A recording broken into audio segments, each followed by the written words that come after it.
여러분, 믿기 힘든 일이 일어났습니다. 실례하지만 정말 한국으로 가시는 건가요? 프라하의 한 고급 여행사 직원이 당황한 표정으로 물었습니다. 평생 스위스 알프스와 프랑스 리비에라만 다니던 체코 최상류층 82세 할아버지가 갑자기 한국행 티켓을 사려고 한 겁니다. 이 일을 시작으로 평생 유럽 밖을 나가본 적 없는 체코 명문가 노인들이 너도 나도 한국행 비행기를 예약하기 시작했습니다. 체코 여행업계 30년 역사상 처음 있는 일이었습니다. 한국에 도착한 이들은 공항에서부터 입을 다물지 못했고 귀국 후에는 주변 사람들에게 이렇게 말했습니다. 내 평생 이런 나라는 처음이요. 우리가 한국에게 배워야 할 것 같소. 90년 넘게 유럽 최상류층에서 살아온 노인들이 한국에서 본 것은 과연 무엇이었을까요? 지금부터 프라하에서 30년간 고급 여행업에 종사해온 마렉 노바크 씨의 증언을 통해 그날의 충격적인 이야기를 직접 들어보겠습니다. 시작에 앞서 좋아요와 구독 눌러주시면 한국의 더 많은 이야기를 소개하는 데에 큰 힘이 됩니다. 안녕하세요. 저는 프라하에서 30년간 고급 여행업에 종사하고 있는 마렉 노바크입니다. 지난 3월 어느 화창한 오후였습니다. 저희 여행사에 평소와는 전혀 다른 일이 벌어졌더군요. 체코에서 손꼽히는 재벌가의 76세 할아버지께서 직접 방문하셨는데 요청하신 내용이 너무 의외였습니다. 그분은 평생 스위스 별장과 오스트리아 온천만 다니시던 분이었어요. 그런데 갑자기 한국으로 가고 싶다고 하시는 겁니다. 더 놀라운 건 일반 항공편을 원하신다는 것이었죠. 지금까지 항상 전용기만 이용하시던 분인데 말입니다. 그날 이후 일주일 동안 비슷한 요청이 쏟아졌습니다. 체코 최대 은행 회장님, 명문 귀족 출신 할아버지들이 줄지어 한국 여행을 문의하셨어요. 평균 연령이 70세가 넘는 분들이 대부분이었고 놀랍게도 아시아 여행 경험이 전무한 분들이었습니다. 더욱 당황스러운 것은 이분들의 여행 스타일이었습니다. 고급 호텔 대신 평범한 숙소를 원하셨고 개인 가이드 대신 단체 관광을 선호하셨어요. 경복궁이나 제주도 같은 유명 관광지보다는 현지인들이 사는 동네와 일상을 보고 싶다고 하셨습니다. 한 할아버지는 서울 시내 재래시장을 직접 걸어보고 싶다고 요청하셨어요. 다른 분은 일반 식당에서 현지인들과 함께 식사하는 경험을 원하셨습니다. 지금까지 30년간 여행업을 하면서 이런 요청은 처음이었습니다. 저희는 급하게 새로운 여행 프로그램을 만들어야 했어요. 기존의 한국 관광 패키지로는 이분들의 요구를 충족시킬 수 없었기 때문입니다. 통역 가이드들도 새로운 교육을 받아야 했죠. 관광 안내가 아니라 한국의 실제 생활상을 설명하는 게 주요 업무가 되었거든요. 가장 신기했던 것은 이분들의 동기였습니다. 단순한 호기심이나 여행이 아니었어요. 체코 공영방송에서 방영된 한국 다큐멘터리를 보신 후였는데 한국의 발전상과 사회 시스템에 대한 내용이었습니다. 이를 직접 눈으로 확인하고 싶어 하셨던 거예요. 한 달도 안 돼서 예약이 폭주했습니다. 체코 전체 연간 한국 방문객을 훌쩍 넘는 숫자였어요. 프라하 시내 모든 고급 여행사가 비슷한 상황이었습니다. 우리는 서로 정보를 공유하며 이 전례 없는 상황에 대응해야 했죠. 예약하신 분들의 신분을 확인해 보니 더욱 놀라웠습니다. 체코 사회의 최상위층이 총출동한 것이었어요. 대기업 회장님들, 명문 귀족 출신, 은퇴한 금융계 거물들이 포함되어 있었습니다. 이분들이 동시에 같은 목적지를 원한다는 것은 체코 여행업계 역사상 처음 있는 일이었어요. 저는 30년간 이 일을 해오면서 수많은 특별한 요청을 받아봤지만 이번만큼 당황스러운 적은 없었습니다. 하지만 곧 그 이유를 알게 되었죠. 이분들이 한국에서 돌아온 후 하신 말씀들을 듣고 나서야 말입니다. 첫 번째 그룹이 인천국제공항에 도착한 것은 며칠 후였습니다. 이들 중 대부분은 70세가 넘는 고령이었고 생애 첫 한국 방문이었어요. 항공기에서 내린 순간부터 이들의 표정이 달라지기 시작했습니다. 공항 내부로 들어서자마자 눈앞에 펼쳐진 광경은 예상과 완전히 달랐어요. 천장까지 뻗은 거대한 유리창과 반짝이는 대리석 바닥, 군더더기 없이 깔끔한 인테리어가 이들을 압도했습니다. 은퇴한 건축가였던 한 할아버지는 걸음을 멈추고 주위를 둘러봤어요. 프라하 공항의 오래된 시설과 끊임없는 공사 지연을 수년간 지켜봤던 분이었죠. 하지만 인천공항은 달랐습니다. 모든 것이 완벽하게 작동하고 있었어요. 출입국 심사대로 향하는 길목에서 첫 번째 큰 충격이 왔습니다. 자동 출입국 심사 시스템이 줄지어 설치되어 있었고 대부분의 승객들이 기계를 통해 빠르게 통과하고 있었거든요. 체코에서는 아직 시범 운영 단계인 시스템이 한국에서는 이미 일상이 된 것이었습니다. 은행업계에서 평생을 보낸 한 할아버지는 자동심사대 앞에서 잠시 머뭇거렸어요. 한국어를 모르는 외국인도 쉽게 사용할 수 있도록 설계된 인터페이스를 보며 감탄했습니다. 체코어, 영어, 중국어, 일본어까지 다국어 지원이 완벽했거든요. 프라하 공항에서는 체코어와 영어만 지원하는 것과 비교하면 엄청난 차이였습니다. 수화물을 찾는 곳에서 두 번째 놀라움이 기다리고 있었어요. 거대한 스크린에 실시간으로 수화물 현황이 표시되고 있었고, 컨베이어 벨트는 소음 없이 부드럽게 돌아가고 있었습니다. 프라하 공항에서 자주 겪던 수화물 분실이나 지연은 상상할 수 없는 시스템이었죠. 모든 수화물에는 실시간 추적 시스템이 적용되어 있어서 분실 가능성이 거의 없어 보였습니다. 가장 놀라운 것은 공항 직원들의 대응이었습니다. 안내데스크 직원은 유창한 체코어로 질문에 답해줬고, 청소 직원들은 승객들이 지나간 자리를 즉시 깨끗하게 정리했어요. 체코 공항에서는 보기 어려운 수준의 서비스 품질이었습니다. 특히 연세가 많은 승객들을 위한 별도 도움 서비스가 체계적으로 운영되고 있었죠. 공항 내부 시설들도 체코인들을 놀라게 했습니다. 무료 와이파이는 기본이고 곳곳에 설치된 충전 스테이션과 다양한 편의 시설들이 완벽하게 갖춰져 있었어요. 휴식 공간마다 안마의자와 수면실이 준비되어 있어서 장거리 비행으로 지친 승객들을 배려하고 있었습니다. 면세점 구역의 규모와 브랜드 다양성은 유럽 어떤 공항보다 뛰어났죠. 제조업계에서 일했던 한 할아버지는 동료에게 속삭였습니다. 이것이 정말 아시아 공항인지 의심스럽다고 했어요. 시설의 현대성과 운영 효율성이 유럽 최고 수준을 훨씬 넘어서고 있었기 때문입니다. 프라하나 빈 공항과 비교해도 차원이 다른 수준이었죠. 공항철도 연결 통로로 향하면서 세 번째 충격을 받았습니다. 지하 깊숙한 곳까지 이어지는 에스컬레이터와 무빙워크가 끝없이 펼쳐져 있었어요. 모든 시설이 새 것처럼 깨끗했고 안내 표지판은 직관적이어서 처음 온 외국인도 쉽게 길을 찾을 수 있었습니다. 장애인과 노약자를 위한 편의 시설도 곳곳에 완비되어 있었죠. 공항철도 탑승구에서 마지막 놀라움이 기다리고 있었습니다. 기차는 정확히 시간표대로 도착했고 차량 내부는 체코 최신 지하철보다 더 현대적이었어요. 좌석 간격도 넓고 소음도 적었습니다. 차량 내부에는 실시간 운행 정보와 날씨, 뉴스까지 제공하는 스크린이 설치되어 있었죠. 불과 30분 만에 체코 상류층들의 한국에 대한 고정관념이 완전히 깨졌습니다. 개발도상국의 이미지는 온데간데 없었고 오히려 체코보다 더 선진적인 시스템을 목격한 것이었어요.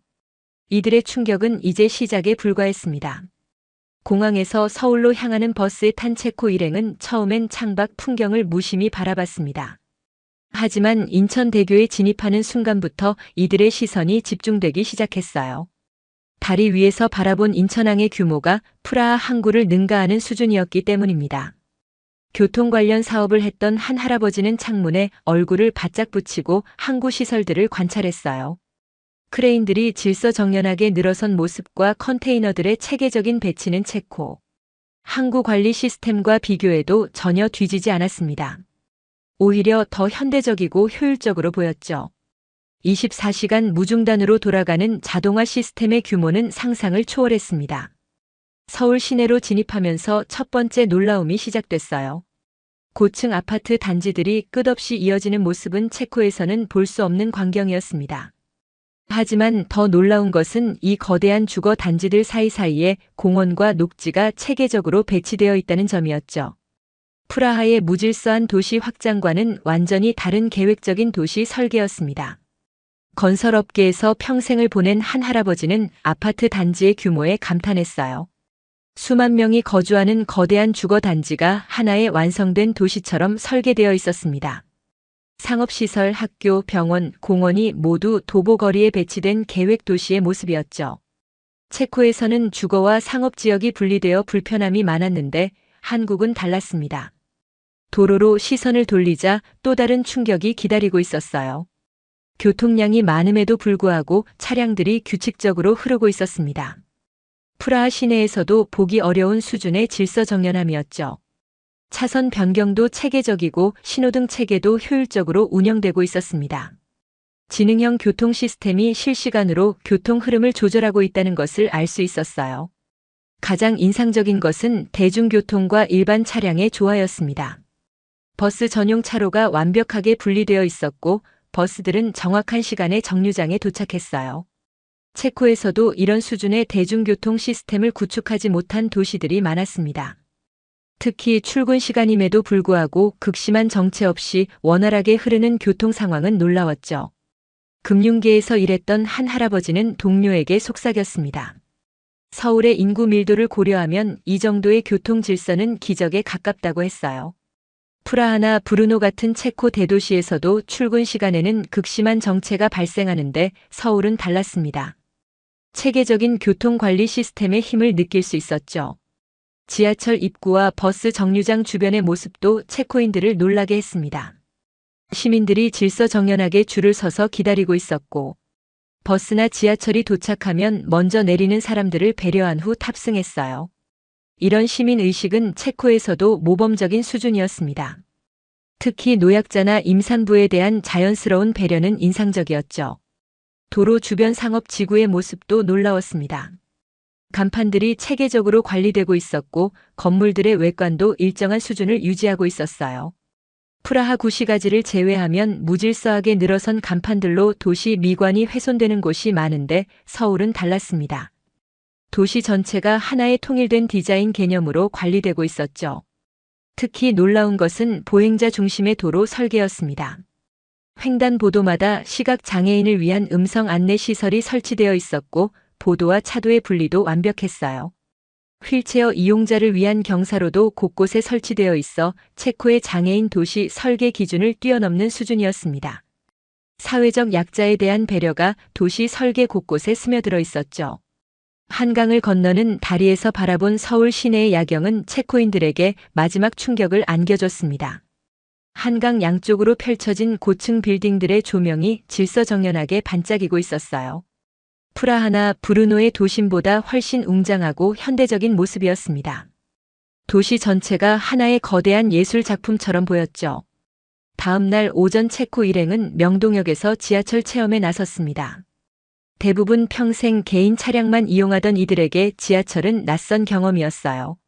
하지만 호기심이 두려움을 압도했습니다. 한국의 대중교통 시스템을 직접 확인하고 싶었기 때문이죠. 지하철 입구에서부터 첫 번째 놀라움이 시작됐습니다. 에스컬레이터가 깊숙한 지하까지 이어져 있었고 모든 시설이 새 것처럼 깨끗했어요. 프라하 지하철의 어둡고 습한 분위기와는 완전히 달랐습니다. 특히 장애인과 노약자를 위한 엘리베이터가 모든 역에 설치되어 있다는 점이 인상적이었죠. 체코에서는 오래된 지하철역에 이런 시설이 없는 곳이 많았기 때문입니다. 사회복지 분야에서 일했던 한 할아버지는 지하철 승강장에 도착하자마자 감탄했어요. 승강장 전체가 밝은 조명으로 환하게 밝혀져 있었고 바닥은 대리석처럼 반짝였습니다.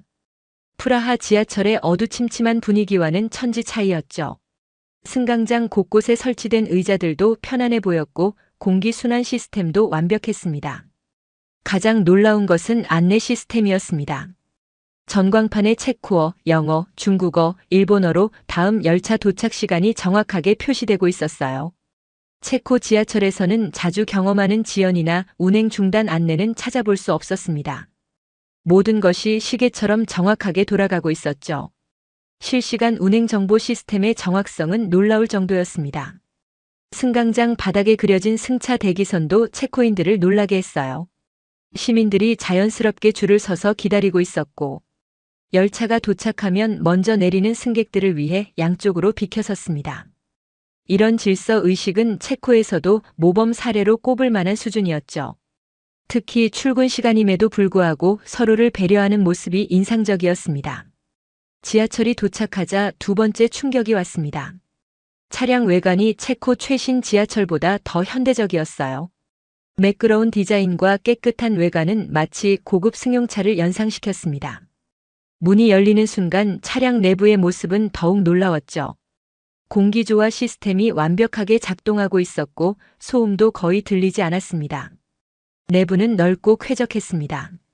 좌석 배치도 합리적이었고 손잡이와 안전시설들이 체계적으로 설치되어 있었어요. 특히 노약자석과 장애인석이 명확하게 구분되어 있었고 실제로 젊은 승객들이 자연스럽게 양보하는 모습을 볼 수 있었습니다. 이런 배려 문화는 체코 사회에서도 본받을 만한 수준이었죠. 제조업계에서 일했던 한 할아버지는 차량 내부의 청결함에 감탄했습니다. 바닥에 휴지나 쓰레기가 전혀 보이지 않았고 좌석도 새 것처럼 깨끗했어요. 프라하 지하철에서 자주 보는 낙서나 파손된 시설은 찾아볼 수 없었습니다. 시민들의 공공시설에 대한 애호가 느껴졌죠. 가장 인상적인 것은 승객들의 매너였습니다. 대화를 나누더라도 목소리를 낮췄고 대부분 조용히 스마트폰을 보거나 책을 읽고 있었어요. 시끄러운 통화나 음식물 섭취 같은 민폐 행위는 전혀 보이지 않았습니다. 이런 시민의식은 체코 대도시에서도 보기 어려운 수준이었죠. 공공장소에서의 에티켓이 자연스럽게 몸에 배어 있었습니다. 지하철 운행의 정확성도 놀라웠습니다. 시간표대로 정확히 도착하고 출발했으며 역간 이동 시간도 예측 가능했어요. 체코 지하철에서 자주 겪는 신호 고장이나 예상치 못한 지연은 상상할 수 없는 일이었습니다. 철도 시스템의 신뢰성이 일상생활의 질을 얼마나 높이는지 실감할 수 있었죠. 환승역에서 세 번째 충격을 받았습니다. 여러 노선이 만나는 복잡한 구조임에도 불구하고 안내 표지판이 직관적이어서 길 찾기가 쉬웠어요. 체코어 표기도 정확했고 색깔별 노선 구분도 체계적이었습니다. 프라하 중앙역의 복잡한 환승 시스템보다 훨씬 이용하기 편했죠. 외국인도 쉽게 이용할 수 있도록 배려한 설계가 돋보였습니다. 지하철역 내 편의 시설들도 체코인들을 놀라게 했습니다. 깨끗한 화장실, 편의점, 약국까지 완벽하게 갖춰져 있었어요. 지하철역이 단순한 교통시설이 아니라 하나의 생활 공간으로 설계되어 있다는 것을 알 수 있었습니다. 특히 무료로 이용할 수 있는 와이파이와 충전 시설은 인상적이었죠. 며칠 후 예상치 못한 일이 발생했습니다.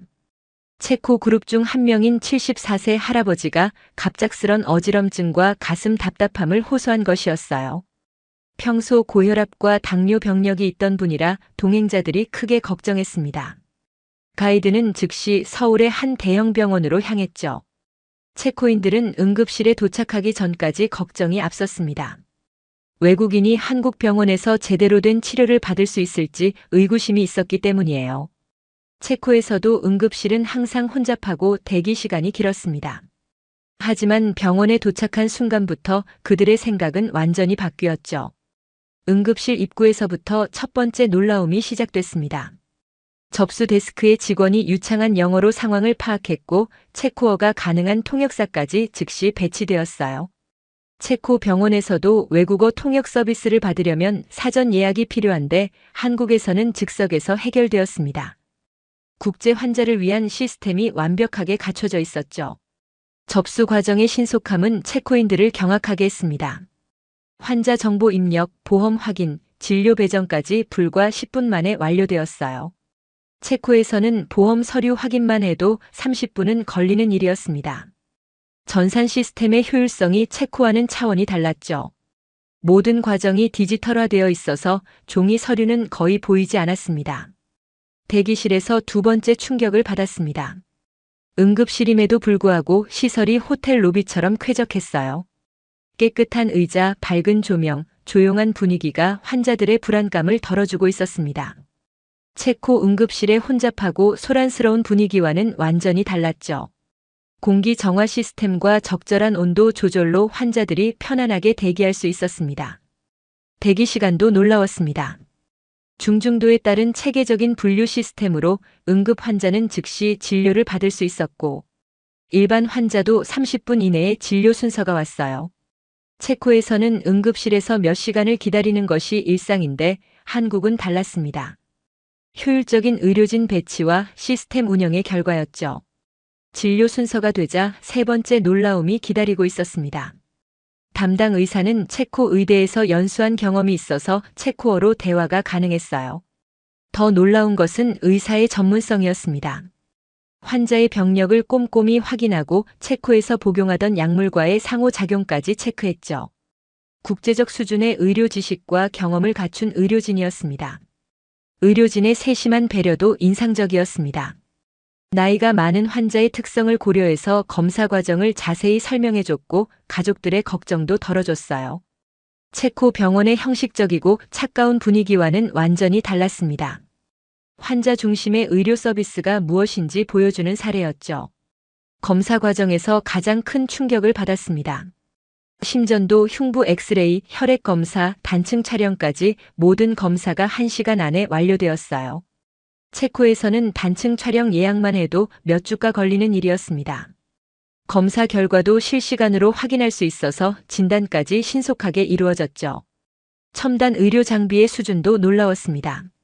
모든 검사 장비가 최신형이었고 정확도도 높았어요. 특히 인공지능을 활용한 진단 보조 시스템은 체코에서는 아직 도입되지 않은 기술이었습니다. 의료기술의 발전 속도가 체코보다 훨씬 빨랐죠. 의료계에서 일했던 한 할아버지는 동행자에게 속삭였습니다. 이것은 의료 서비스가 아니라 의료혁명이라고 했어요. 체코 최고 대학병원도 이런 속도로 검사를 진행할 수 없다는 것이었습니다. 검사 결과는 다행히 큰 문제가 없었습니다. 여행 피로와 시차 적응으로 인한 일시적 증상으로 판명되었어요. 의사는 처방전을 작성하며 체코로 돌아가서도 계속 복용할 수 있는 약물로 선택했다고 설명했습니다. 이런 세심한 배려는 체코 병원에서도 흔치 않은 일이었죠.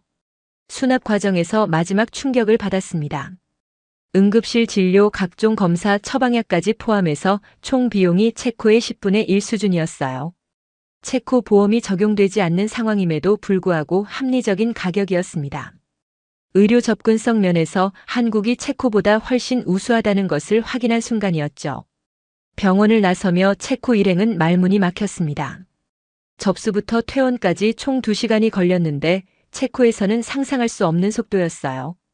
더 놀라운 것은 의료진의 전문성과 친절함, 최신 장비의 완비, 합리적인 비용까지 모든 면에서 체코를 앞서고 있다는 점이었습니다. 그 다음 날 오후 체코 일행은 명동 중심가로 향했습니다. 처음엔 단순한 쇼핑 체험 정도로 생각했지만 거리에 발을 들여놓는 순간부터 그들의 생각이 바뀌기 시작했어요. 명동은 그들이 알고 있던 아시아의 전통 상점가와는 완전히 다른 세계였습니다. 거리 전체가 하나의 거대한 문화 공간으로 설계되어 있었죠. 보도는 넓고 깨끗했으며 가로등과 조경이 조화롭게 배치되어 있었습니다. 체코의 오래된 상업지구들이 좁은 골목과 불규칙한 건물 배치로 답답함을 주는 것과는 대조적이었어요. 전체적인 도시 계획이 쇼핑객들의 편의를 최우선으로 고려해서 설계되었다는 것을 알 수 있었습니다. 상업계에서 일했던 한 할아버지는 건물들의 외관에 감탄했습니다.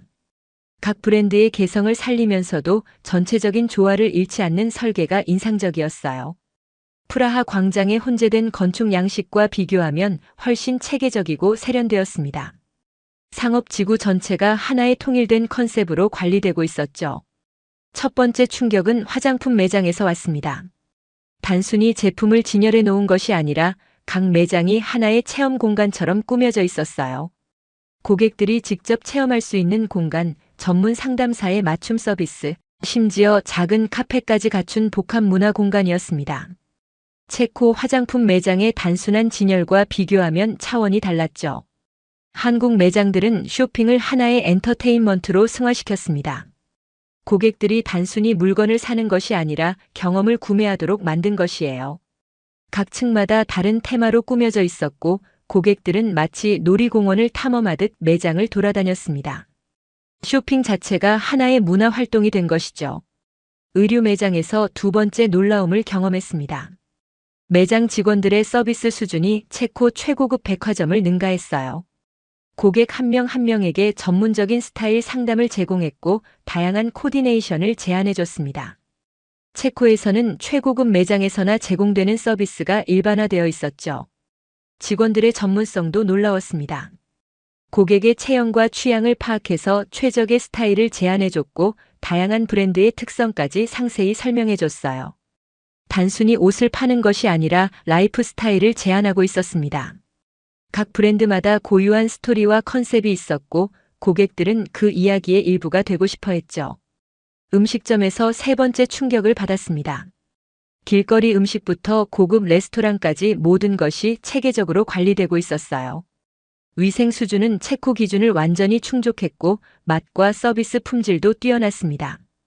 특히 각 음식점마다 독특한 컨셉과 분위기를 가지고 있다는 점이 인상적이었죠. 체코의 획일적인 레스토랑 문화와는 완전히 달랐습니다. 한국에서는 식사 자체가 하나의 문화 체험이었어요. 음식의 맛뿐만 아니라 분위기, 서비스, 심지어 인테리어까지 모든 것이 고객의 만족을 위해 설계되어 있었습니다. 음식점들도 각각의 독특한 브랜드 정체성을 가지고 있었죠. 가장 놀라운 것은 디지털 기술의 활용이었습니다. 코드를 이용한 주문 시스템, 실시간 재고 확인, 개인 맞춤형 추천 서비스까지 모든 것이 디지털로 연결되어 있었어요. 체코 상점들이 아직도 수기로 처리하는 업무들과 비교하면 10년은 앞서 있었습니다. 고객 데이터를 활용한 맞춤형 서비스는 놀라운 수준이었죠. 기술 분야에 관심이 많았던 한 할아버지는 동료들에게 말했습니다. 한국은 소비를 단순한 거래가 아닌 하나의 산업으로 발전시켰다고 했어요. 쇼핑 자체가 엔터테인먼트이자 문화 활동이 된 것입니다. 고객 경험을 극대화하는 모든 요소들이 체계적으로 결합되어 있었죠.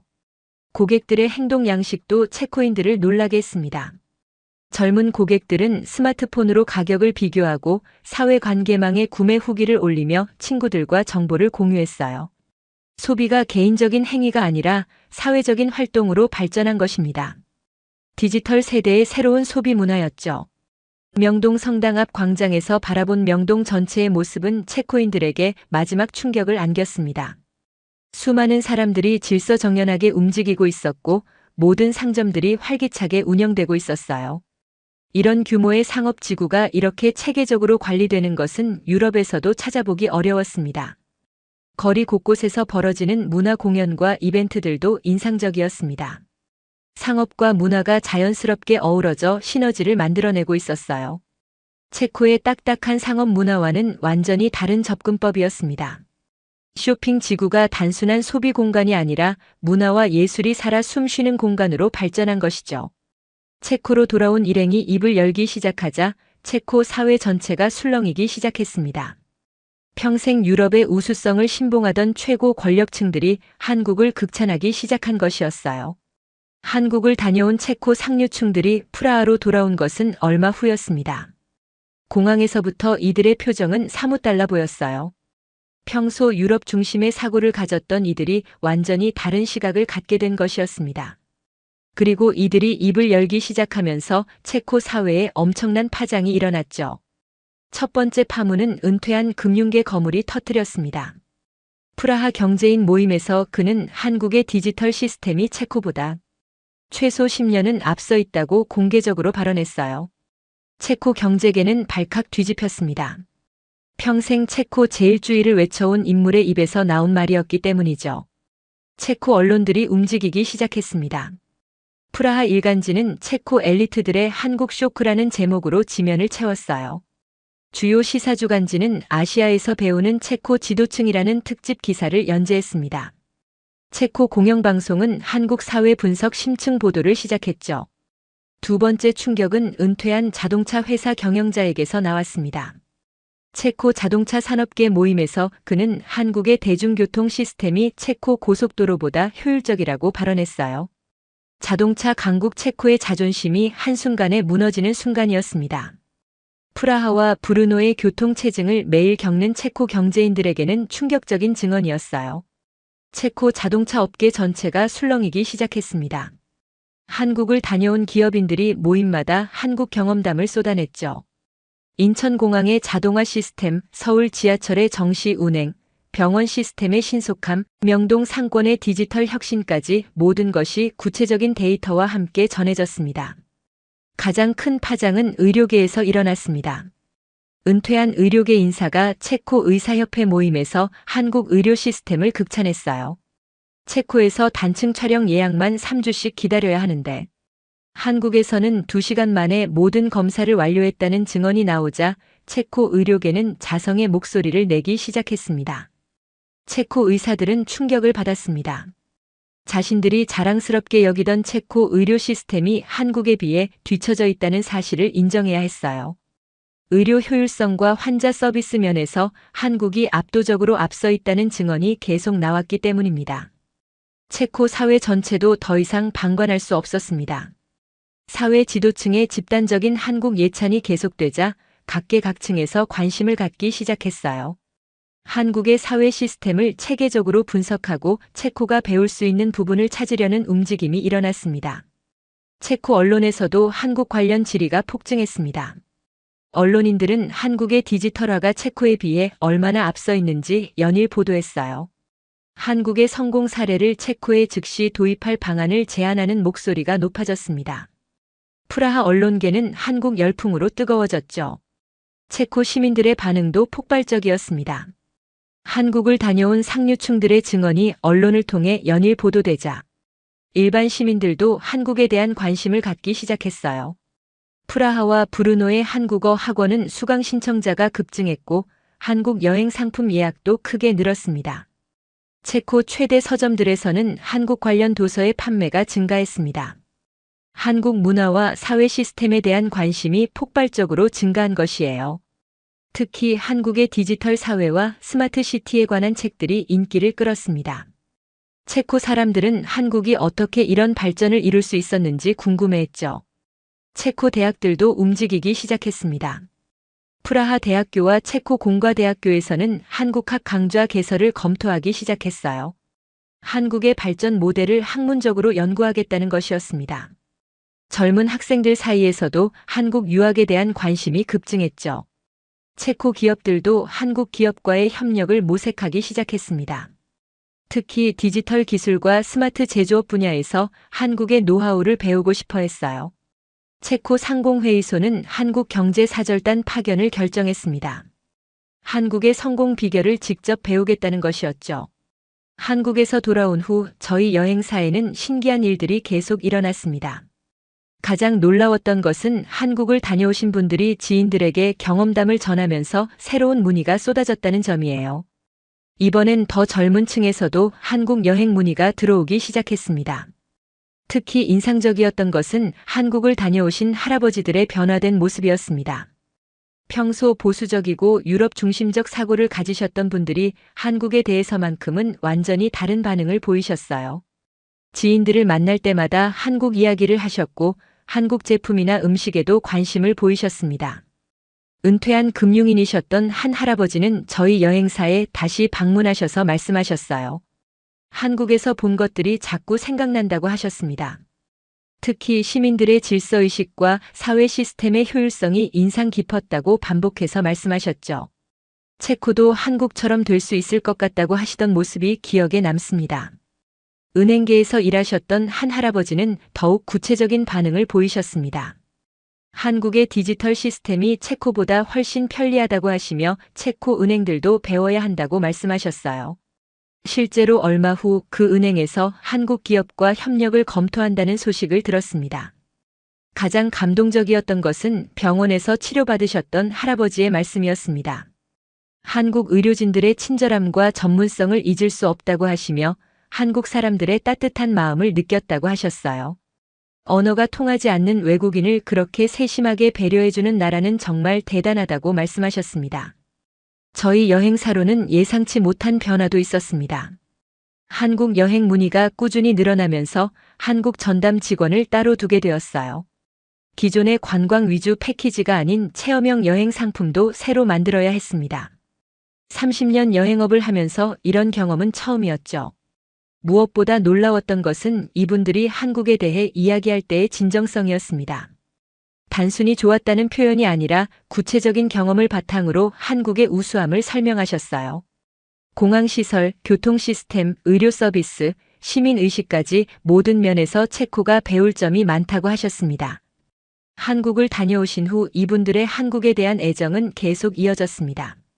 한국 음식점을 찾아가시거나 한국 제품을 구입하시는 모습을 자주 보게 되었어요. 한국 문화에 대한 관심도 높아져서 한국 영화나 드라마에 대해서도 문의하시는 분들이 늘었습니다. 지금도 그때의 여행이 이분들에게 큰 인상을 남겼다는 것을 느낍니다. 지인들을 만날 때마다 한국 이야기를 하시고 한국의 발전된 모습을 자랑스럽게 얘기하시는 모습을 보면 저도 뿌듯해요. 한국이 정말 대단한 나라구나 하는 생각이 듭니다. 30년간 여행업에 종사하면서 고객들이 여행 후에 이렇게 지속적인 관심과 애정을 보이는 경우는 드물었습니다. 대부분 여행은 일회성 경험으로 끝나는데 한국은 달랐어요. 이분들에게 한국은 단순한 여행지가 아니라 배움의 대상이 되었습니다. 저 역시 이분들의 이야기를 들으며 한국에 대해 새롭게 알게 되었습니다. 아시아의 한 나라 정도로만 생각했던 한국이 이렇게 발전된 사회 시스템을 가지고 있다는 것이 놀라웠어요. 언젠가 저도 직접 한국을 방문해서 이분들이 경험한 것들을 확인해 보고 싶습니다. 결국 이 모든 일은 한국이 얼마나 훌륭한 나라인지를 보여주는 사례가 되었습니다. 세계 어디에 내놓아도 부끄럽지 않은 시설과 시스템, 그리고 무엇보다 따뜻한 사람들의 마음이 있는 나라라는 것을 체코 최고 지도층들이 직접 증명해 주었죠. 외국인의 눈으로 본 한국의 진정한 모습이 이렇게 아름답다는 것을 알게 된 소중한 경험이었습니다. 오늘 사연은 여기까지입니다. 체코 최상류층 노인들이 한국 열풍을 일으킨 스토리 어떠셨나요? 사연의 주인공에게 응원의 댓글을 남겨주세요. 지금까지 감동정거장에서 사연 전해드렸습니다. 사연이 마음에 드셨다면 좋아요와 구독 부탁드립니다. 시청해주셔서 감사합니다.